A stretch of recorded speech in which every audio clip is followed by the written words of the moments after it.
साथियों नमस्कार। इस महत्वपूर्ण मुद्दे पर जिसमें राज्य का निर्माण जिस जल जंगल ज़मीन की लड़ाई के लिए हुआ था, इस महत्वपूर्ण मुद्दे पर आपकी इतनी तादाद ये बताती है कि पत्रकार साथी इस मुद्दे को कितने महत्वपूर्ण तरीके से लेते हैं। मेरे साथ अधिवक्ता मंच की टीम है और मेरे साथ साथ पहाड़ स्वाभिमान सेना के अध्यक्ष पंकज उनियाल है। साथियों, विषय बड़ा महत्वपूर्ण है।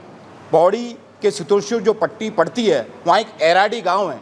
एराडी गाँव में 144 नाली भूमि की खरीद एक हैचरिच कंपनी जो अपने आप को 1995 की कंपनी बताती है, वो पौड़ी में, क्योंकि हमारा भू कानून ये कहता है कि 2003 से पहले अगर उत्तराखंड में आपके नाम कोई संपत्ति है तो आप कितनी भी संपत्तियां खरीद सकते हैं। वह कंपनी गलत दस्तावेज से ये कहती है कि 2003 में हमारे पास संपत्ति है, इसलिए हम उत्तराखंड में कोई भी कितनी भी संपत्ति कहीं भी खरीद सकते हैं। जब वो विक्रय अनुबंधन पत्र जनपद पौड़ी गढ़वाल में करते हैं तो वो ये स्पष्ट रूप से बताती है कि मेरे पास 1997 में देहरादून में एक भूखंड था, क्योंकि 1997 में अगर उनके पास भूखंड था तो वो संपत्ति ले सकते थे, लेकिन उनके द्वारा जो ये जानकारी दी गई है ये पूर्ण रूप से झूठ थी। जब हमारे द्वारा देहरादून में जो उनके द्वारा जानकारी दी गई थी, वो ये कहते हैं कि 1829 नंबर ये रजिस्ट्री की संख्या होती है। ये नंबर 18 तारीख 11वें महीने 1997 में हमने एक संपत्ति देहरादून जनपद में खरीदी थी। जब हमारे द्वारा इसकी जानकारी जुटाई गई तो आपको जान के हैरानी होगी कि कंपनी के पास कोई भी इस प्रकार की संपत्ति देहरादून में अंकित नहीं है। उस दिन देहरादून में 2 दस्तावेज होते हैं, 1829 नंबर के दोनों दस्तावेजों में कंपनी का कोई लेना देना नहीं था। साथ ही साथ 12 दस्तावेज और उस दिन होते हैं। हमारे प्रथम जो रजिस्ट्रार है कंपनी का, कोई भी व्यक्ति प्रतिनिधि कंपनी के नाम से कोई भी दस्तावेज 1997 में दर्ज नहीं है। ये स्पष्ट डॉक्यूमेंट है, ये पब्लिक डोमेन पे उपलब्ध है। आप जो भी लोग कहेंगे ये डॉक्यूमेंट आप आसानी से रजिस्ट्रार की साइट पर देख सकते हैं। साथियों, आप समझ सकते हैं किस प्रकार 144 नाली लेते समय जो दून हैचरिच कंपनी है, और आपको जान के हैरानी होगी ये कंपनी जो है 1995 में तो बनती है, लेकिन आप सबको जान के हैरानी होगी कि ये एक शेल कंपनी है, डमी कंपनी है, जिससे ब्लैक मनी उत्तराखंड में खपाया जा रहा है। आप जान के हैरान होंगे कि इस कंपनी के जितने भी डायरेक्टर हैं वो 2016 के बाद इस कंपनी में घुसे हैं। 16, 2021, 2024, जबकि 1995 में कंपनी बनती है। इस राज्य में तेजी से एक खेल चल रहा है, क्योंकि 2003 का जो भू कानून कहता है 2003 पे पहले अगर आप में संपत्ति हो तो आप संपत्ति खरीद सकते हैं। हर व्यक्ति जो भू माफिया है, जो कमजोर भू कानून है, उसमें जो धारा है 154 जो ये कहती है कि आप 2003 से पहले अगर भूमिधर हैं तो आप कितनी भी संपत्ति खरीद सकते हैं। लोग पुरानी कंपनियां खरीदकर भूमाफिया गिद्धों की तरह इस राज्य की जमीन को नस्ता नाबूद करने का काम कर रहे हैं। सरकार इस जिस मजबूत भू कानून की बात करती है, आप समझ सकते हैं कि कोई भी व्यक्ति आएगा। एक साधारण सा उदाहरण मैं आपको बताता हूं कि 2000 में मैं यहाँ आता हूँ, मैं एक टूर एंड ट्रैवल का काम खोलता हूँ, एक कंपनी रजिस्टर्ड कराता हूँ, एक 10 बाई 20 की दुकान देहरादून में लेता हूँ। मेरा काम नहीं चलता, मैं चले जाता हूँ, कंपनी एज इट इज चलती रहती है। लेकिन क्योंकि मेरे नाम 2000 में भूखंड था, मैं फिर यहाँ आता हूँ और मैं उस भूखंड के दस्तावेज ऑनलाइन है उसे निकालता हूँ और कितना भी व्यापार इस उत्तराखंड में करता हूँ। क्या आपको लगता नहीं कि ये भू कानून में कितना बड़ा लूप होल है? 154 जिस भू कानून को 2000 में जब निर्वाचित सरकार एनडी तिवारी की आती है लागू किया जाता है, जिसमें 500 मीटर की सीमा रखी जाती है बाहरी व्यक्ति खरीद की। फिर दोबारा हमारे भुवन चंद खंडूड़ी जी अब स्टेट के सीएम बनते हैं, वो उसको और सशक्त, मजबूत और अच्छा बनाते हैं, वो 250 मीटर करते हैं। लेकिन आपको जान के हैरानी होगी कि 2017-18 में जब त्रिवेंद्र सिंह रावत जी सीएम रहते हैं तो वो 154 में संशोधन करते हैं। और संशोधन भी कितना भारी संशोधन होता है, कोई भी व्यक्ति नगर निगम, नगर पंचायत, नगर पालिका, कैंट बोर्ड में कोई भी भारी व्यक्ति कितनी भी संपत्ति खरीद सकता है। आपको जानकर हैरानी होगी जो हमारे 10 पर्वतीय जिले हैं इनमें सब में नगर पालिका, नगर पंचायत है, कोई भी व्यक्ति कितनी भी संपत्ति खरीदता है। दून हैचरिच ने पूर्ण रूप से जो भू कानून है उसका उल्लंघन किया है। 144 नाली जो उनके द्वारा खरीदी गई है वो स्पष्ट रूप से एक डमी कंपनी है। आपको जानकर हैरानी होगी कि 1995 से 2026 तक दून हैचरिच का कोई भी कंट्रीब्यूशन इस राज्य के ना लोगों के लिए है ना इस राज्य के लिए है। वो अगर है तो ये बताएं कि 1995 से और आज तक उन्होंने इस राज्य में कितना काम किया है, जिससे स्थानीय व्यक्ति को कितना लाभ हुआ है। सरकार ने ये कहा कि 154 में हमने इसलिए संशोधन किया है कि पहाड़ों में कारखाने लग सकें। आपको जान के हैरानी होगी, जो 154 का जो भू कानून में संशोधन हुआ है वो भूमाफियों को सीधे सीधे तौर पर निमंत्रण था। ये कहता है कि आप गैरसैंण में जो एक छोटी सी जगह कितनी भी जमीन खरीद सकते हैं। ये कहता है धारचूला नगर पंचायत में कितनी भी खरीद सकते हैं। ये कहता है सैलाकुई नगर पंचायत में आप कितनी भी खरीद सकते हैं। हम कहते हैं जो शहर या नगर है, जो बड़े जनपद है, इनमें नगर निगम में तो छूट ठीक है, लेकिन ग्रामीण इलाकों में नगर पंचायत में भूमाफियों को निमंत्रण है। एराडी गांव में हमने स्पष्ट रूप से देखा 144 नाली ये व्यक्ति संपत्ति लेता है और जब रजिस्ट्री करता है तो स्पष्ट रूप से कहता है कि मैंने कृषि उपभोग के लिए ली है। लेकिन जब आप सोशल साइडें चेक करेंगे, कंपनी इस प्रकार के प्रचार स्पष्ट रूप से सोशल मीडिया के माध्यम से चारों तरफ कर रही है। भूखंडों को छोटे छोटे रूप में बेचने का काम कर रही है। ये स्पष्ट जानकारी, ये देखिए लेआउट कंपनी ये सोशल मीडिया पे पब्लिक डोमेन का डॉक्यूमेंट्स है, आप कोई भी लोग इसे देख सकते हैं। एक वीडियो मैं आप सबको इसके बाद प्रचार की, कंपनी के एजेंट वहाँ पे खड़े होकर वीडियो बना रहे हैं और कंपनी कहती है कि 30% भूखंड हम सेल कर चुके हैं, बुक कर चुके हैं। ये देखिए, ये वहाँ लगातार गाँव वाले हमें कह रहे हैं, वहाँ घूम रहे हैं, संपत्ति बेचने का काम कर रहे हैं। जहाँ ये संपत्ति है ठीक इसके ऊपर एक बहुत बड़ा नेचुरल वाटर रिसोर्सेज है। वहाँ से पूरे गांव को 46 गांवों को पानी जाता है, लगभग 15,000 लोग उससे प्रभावित होते हैं। वो व्यक्ति पूरे पहाड़ों को काट कर सड़क बनाने का काम कर रहा है, भूखंडों को प्लेन करने का काम कर रहा है। जबकि ये कंपनी, इस कंपनी में जो डायरेक्टर है, आपको जान के हैरानी होगी, वो इस प्रकार की 10 कंपनियों में डायरेक्टर हैं।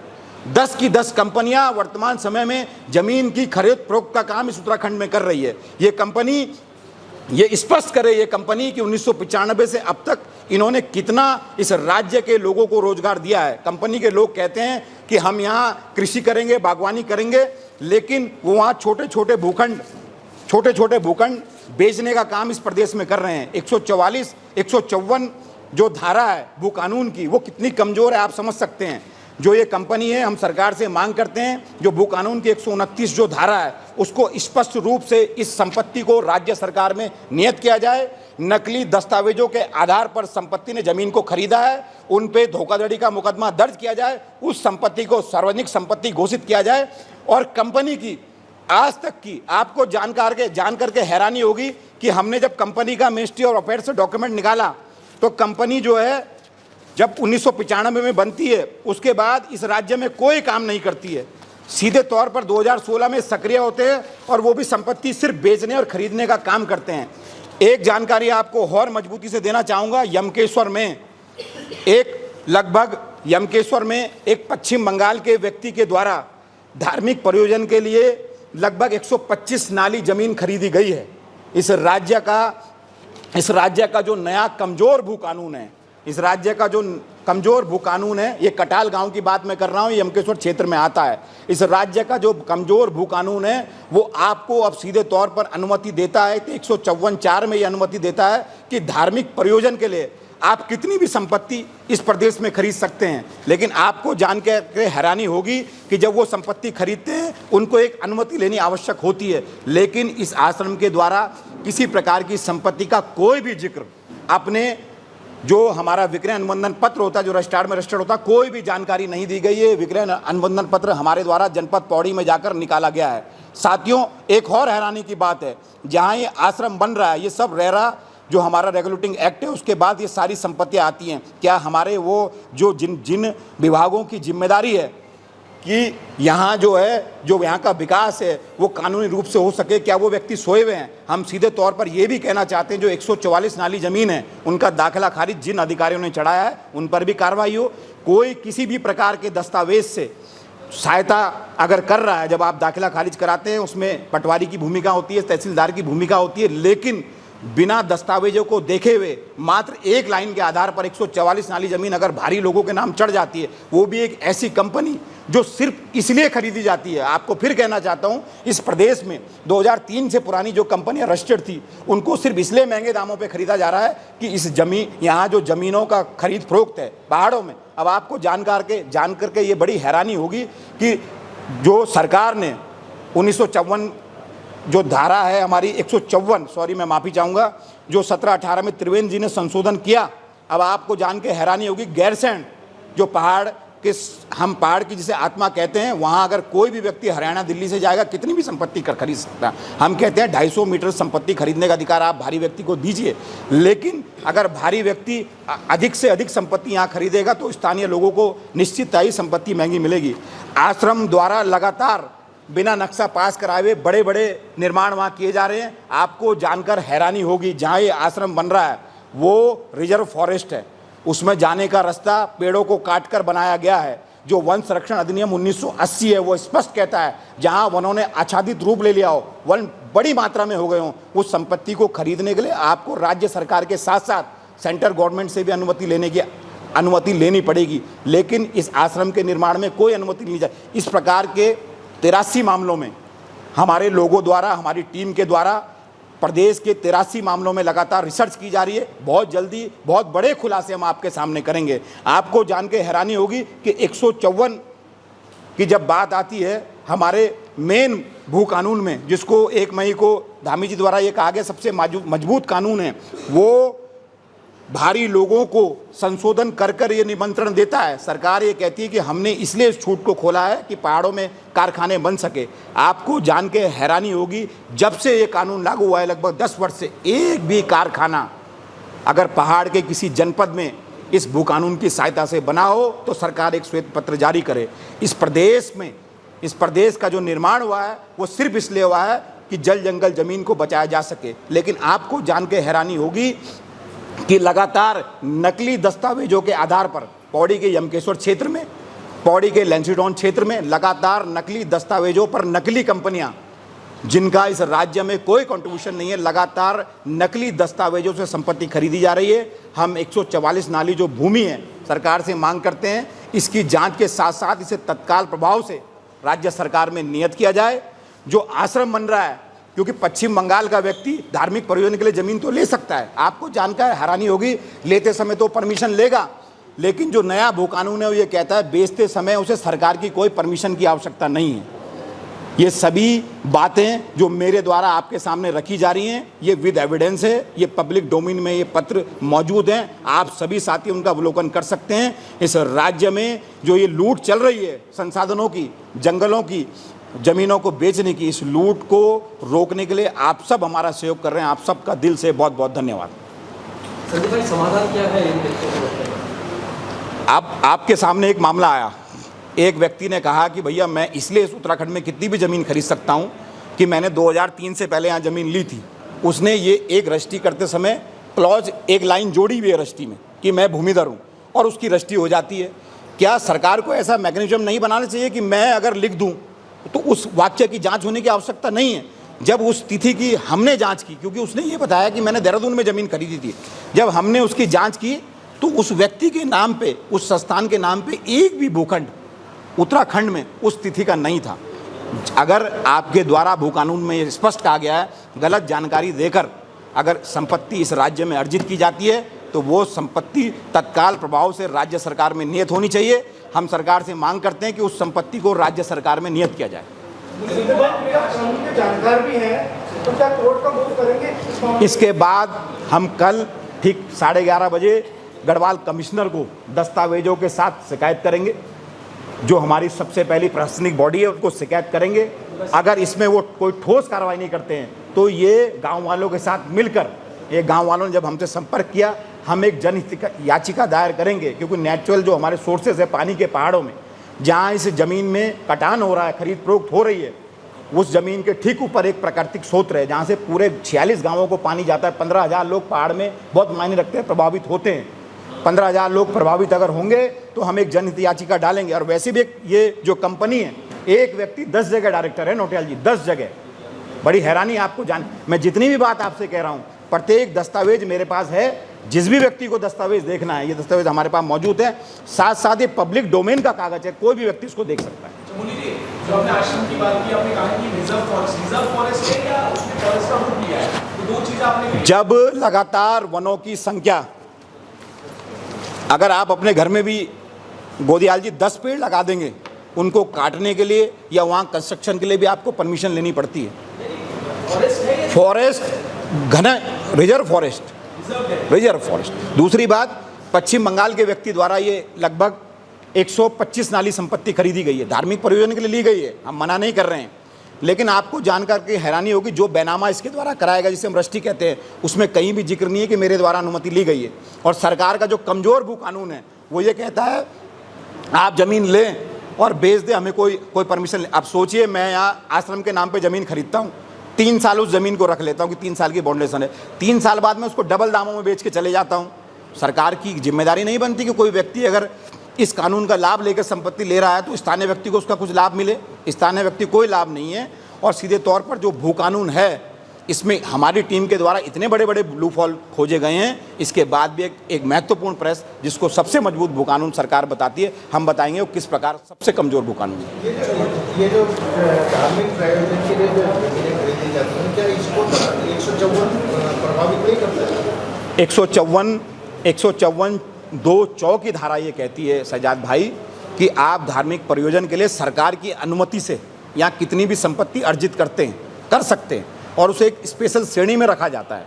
लेकिन हैरानी ये होती है कि आप ले तो सकते हैं, लेते समय आपको परमिशन है। अब आपने सपोज पहाड़ में 3 लाख रुपए नाली एक संपत्ति खरीदी, 3 साल तक आप उसे बेच नहीं सकते भू कानून में। चौथे साल अगर आप उसको बेच देते हैं तो बेचते समय आपको सरकार को कोई जानकारी नहीं देनी है, तो क्या ये भू कानून में जो है ये भूमाफियों को संरक्षण नहीं है? आप एक ट्रस्ट बनाइए पश्चिम बंगाल में जाकर, यहाँ आइए या धार्मिक प्रयोजन के लिए ज़मीन खरीदिए, उसमें पैसे इन्वेस्टमेंट कराइए भारी लोगों के, उसके बाद उसे बेच के चले जाइए, सरकार को कोई जानकारी नहीं है। और इस बात की बड़ी चिंता है, यमकेश्वर में 83 ऐसे मामले चल रहे हैं और इन मामलों में एक नई जानकारी ये मिली है कि स्थानीय युवाओं को, स्थानीय लोगों को टूल किट बनाया जा रहा है, उनके नाम ज़मीन खरीदी जा रही है, खरीद फरोख्त की जा रही है। और जिस व्यक्ति की हम हैसरिच कंपनी की जो बात करते हैं, उनका प्रतिनिधि आके कहता है हमने किसी प्रयोजन के लिए, जबकि हमारे द्वारा स्पष्ट रूप से आपको पब्लिक डोमेन में जो इनके वीडियो हैं, इनके फ़ोटो हैं, इनकी जो जानकारियाँ हैं, ये देखिए, ये देखिए जो स्पष्ट जानकारियाँ हैं, स्विमिंग पूल, मकान, और ये इन्होंने स्पष्ट अपनी संपत्ति खरीदते समय लिखा है कि हम इसमें कृषि भू उपयोग करेंगे। और ये क्या बना रहे हैं? स्विमिंग पूल बना रहे हैं, विलास बना रहे हैं और प्रचार कर रहे हैं। इनके प्रतिनिधि हैं, ये प्रचार कर रहे हैं। मोबाइल नंबर इसमें है, आप लोग इसमें जानकारी करिए। अब कोई व्यक्ति इसमें फ़ोन ही नहीं उठा रहा है और ये वाहन लगातार वहाँ घूम रहे हैं। सरकार को नकली दस्तावेज से ज़मीन खरीदने का मुकदमा तत्काल प्रभाव से पंजीकृत करने की आवश्यकता है। संदीप भाई, एक बात है, अंतिम सवाल है आपसे। जो त्रिवेंद्र सरकार में धारा का रद्द किया गया है, क्या उसमें बदलाव की आवश्यकता है? 2017-18 में इस राज्य में जो 154 में बदलाव किए गए, वो बदलाव इस राज्य में भूमाफियों को खुला निमंत्रण था। सरकारें इसकी पूर्ण रूप से जिम्मेदारी है। आप बताइए, उन्होंने ये कहा कि 154 में संशोधन करके कि गैरसैंण में कोई भी कितनी भी ज़मीन खरीद सकता है। अब आप बताइए, अगर गैरसैंण में कितनी भी ज़मीनें बिक जाएंगी, अगर स्थानीय व्यक्ति लेना चाहेगा तो कैसे ले लेगा? क्या सरकार ने कहा कि नगर निगम, नगर पंचायत, कैंट बोर्ड जो है भू कानून से बाहर रखे जाएंगे, तो पहाड़ में फिर बचा ही क्या है? 100% में 60% तो हमारे यहाँ वन है। अब आप बताइए, जोशीमठ नगर पालिका है, वहाँ आप दिल्ली, हरियाणा, पंजाब, गुजरात कहीं से आके कितनी ज़मीन खरीद लीजिए। क्या ये आपको लगता नहीं भू कानून इतना कमज़ोर है जो खुद भारी लोगों को निमंत्रण दे रहा है? देहरादून हम मानते हैं ये नगरीय क्षेत्र है, शहर है, ये स्मार्ट सिटी है, यहाँ हम मानते हैं ये व्यवस्था लागू हो सकती है। लेकिन ये व्यवस्था अगर धारचूला में लागू होगी तो कितना चिंता के। लैंसीडॉन में आपको जानकर की हैरानी होगी कि सारे भूखंड 80% अवैध रूप से बेचे जा रहे हैं। भू कानून अगर बने, उसमें क्या बदलाव होने चाहिए? भू कानून में 154 में जो संशोधन हुआ है, जिससे नगर पालिका, नगर पंचायत, हम नगर निगम की बात नहीं कर रहे हैं, कैंट बोर्ड जो उसमें खरीद फरोख्त की जो सीमा पहले थी 2002 एनडी तिवारी जी के समय में, 2007 खंडूड़ी जी के समय में 250 मीटर की, उसको तत्काल प्रभाव से लागू करने की आवश्यकता है। तब जाके इस राज्य की संपत्तियों को हम बचा सकेंगे।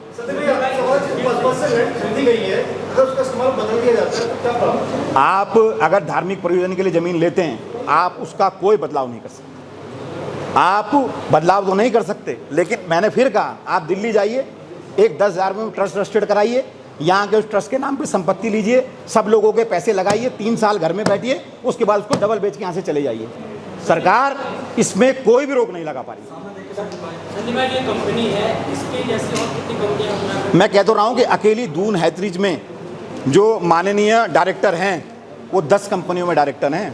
मैं आप सबको लिंक भेजूंगा, और सारी रियल एस्टेट से संबंधित हैं सारी। और एक बड़ी हैरानी है कि कंपनी में जितने भी डायरेक्टर हैं वो सब 2016 के बाद आए हैं, कानून 2003 के बाद का है। क्यों?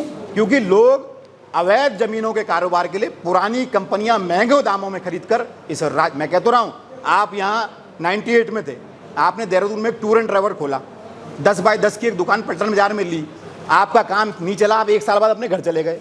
उसके बाद राज्य बना, ज़मीनें महंगी हुई, आपने वो रजिस्ट्री निकाली देहरादून रजिस्ट्रार से, कहा जी मैं तो यहाँ का निवासी हूँ, मैं कितनी भी ज़मीन खरीद सकता हूँ।